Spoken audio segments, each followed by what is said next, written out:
კულტურული მემკვიდრეობის ძეგლის განადგურების თემაზე გავაგრძელებთ საუბარს თეოლოგი გიორგი ტიგინაშვილის შემოგვიერთდება სტრასბურგიდან ვარშავის სტუდიაში. გამარჯობა, მადლობა დროისთვის. დავიწყოთ ადგილზე არსებული სიტუაციის შეფასებით. რა ვიცით ამ ეტაპზე? ადგილობრივი მღვდელმთავრის ბურგმისტრისა და როისის მიტროპოლიტ იობის მხრიდან ამგვარი ქმედება არ ახალია, მას ახასიათებს ასეთი საკმაოდ რისკის შემცველი კადნიერი გადაწყვეტილებები, როცა ის არ ითვალისწინებს ძეგლთა დაცვის რეკომენდაციებს და კულტურული მემკვიდრეობის ეროვნულ საგანძურს ეპყრობა ზერელი ზედაპირულად და შეიძლება ითქვას უდიერად. სუდერის ქარელის წმინდა გიორგის ეს უნიკალური ტაძარი, რომელიც ბაზილიკური ტიპის ნაგებობა იყო და მისი ნიში არსებობდა იქ გარკვეული ნანგრევები, რომელიც პრაქტიკულად მისი ლოცვა-კურთხევით გაპარტახდა სრულიად, მოსწონდა ტერიტორია და დაბეტონდა სქელი ფენით, რაც ორგვარი მავნებლობის გამომხატულია. პირველი ის, რომ 1500 წლოვანი ტაძრის ნანგრევები აღარ არსებობს, რომელიც თავისი ღირებულებით ისტორიული მნიშვნელობის იყო.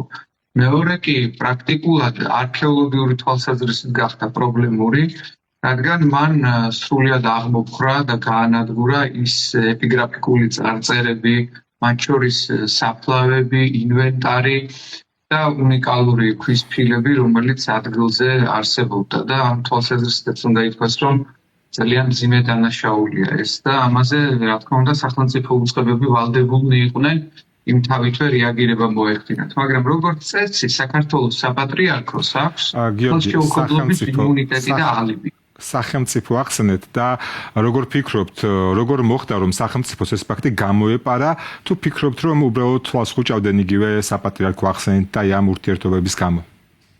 მე თითქმის გამოვრიცხავ იმას, რომ თვითნებობას ჰქონდეს ადგილი, რადგან იმ თავითვე საქართველოს საპატრიარქოს წარმომადგენლობა, რომელსაც აქვს სიძველეთა დაცვის სხვათა შორის განყოფილება და კომიტეტიც, თანამშრომლობს ძეგლთა დაცვასთან და ადგილობრივი მღვდელმთავრების ასეთი მასშტაბური გადაწყვეტილებები ყოველთვის თანხდება ხოლმე სახელმწიფო უწყებებთან, ხოლო თუ კი არ თანხდება, ეს ნებისმიერ შემთხვევაში შემდგომი ტიპის ღონისძიებებს ითვალისწინებს, მაშინ უნდა გააკეთოს განცხადება ძეგლთა დაცვის და კულტურის სამინისტრომ, რომელებიც გარკვეული შეშფოთებით კი არ შემოიფარგლებიან, ხოლო მთელ რიგ სადამსჯელო ღონისძიებებს გაატარებენ. თუმცა თავად ფაქტი უკვე უკურნებელია, რადგან მოცემულობაა ისეთი, რომ დაზიანების აღდგენა შეუძლებელი.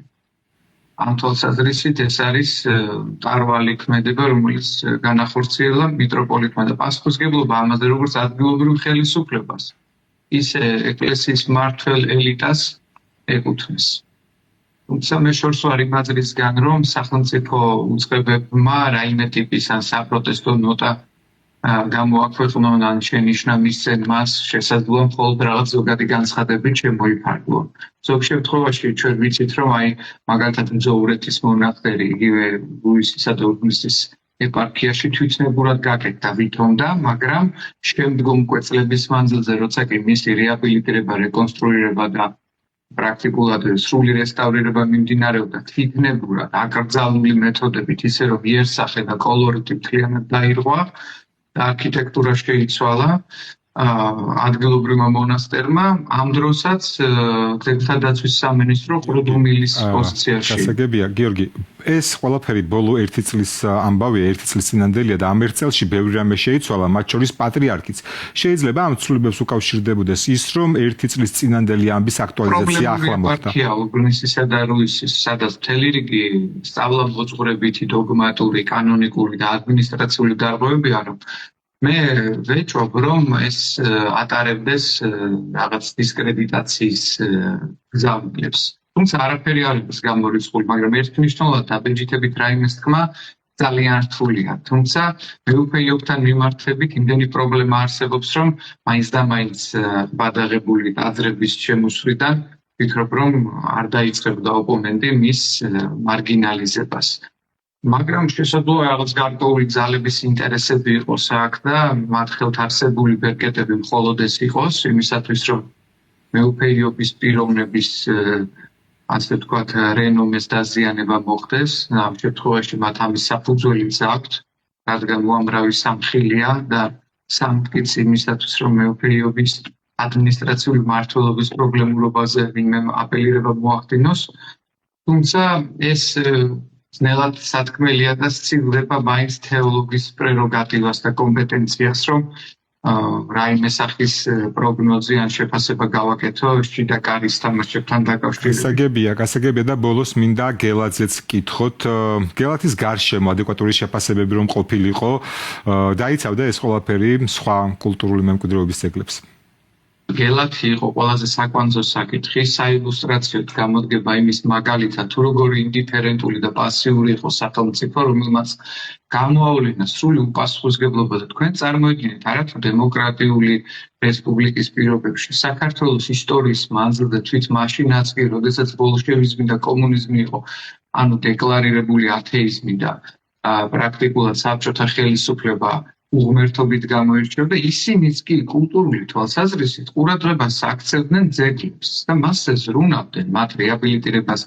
ზოგ შემთხვევაში სახესუება ხდებოდა დაზიანებით, კანონდარღვევით, გულისხმობ კანონიკას, გულისხმობ მის კოლორიტს, თუმცა საბოლოო ჯამში მზრუნველობითი განწყობები შეინიშნებოდა.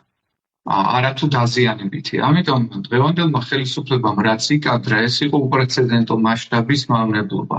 თავისი გულგრილობით, თავისი არაპროფესიონალიზმით და უპასუხისმგებლობით თვით იუნესკოს წარმომადგენლობაც კი გაუგნებული იყო, რომ ხელისუფლების ჩარევამ უფრო მეტი რეგრესი, უფრო უკუსვა და უფრო დამაზიანებელი კვალი დაამჩნია ამ ისტორიული მნიშვნელობის ტაძარს, როგორც არის გელათი.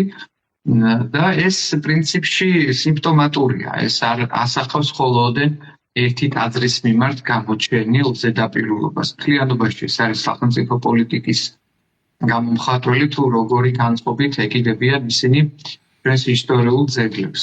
ამიტომ, რა თქმა უნდა, გელათის მიმართ რო ყოფილიყო უფრო ზედმიწევნითი, უფრო პასუხისმგებლიანი ყურადღება გამოჩენილი, შესაძლოა იმთავითვე ეს პრეცედენტი არ ყოფილიყო სტიქიური ხასიათის და გადამდები სხვა ეპარქიებზე და ადგილობრივ მღვდელმთავრებსაც მეტი წინდახედულება და სიფრთხილე გამოერჩინათ.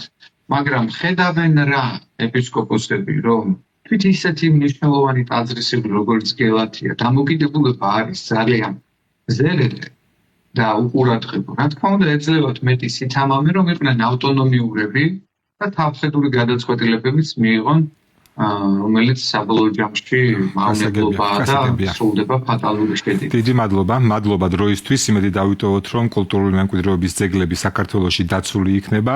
აქვე გეტყვით, რომ სრულ ინტერვიუს ჩვენს სოციალურ ქსელებში ნახავთ და შეგახსენებთ, რომ გამოიწეროთ ჩვენი YouTube არხი და Facebook გვერდი. მადლობა, ნახვამდის.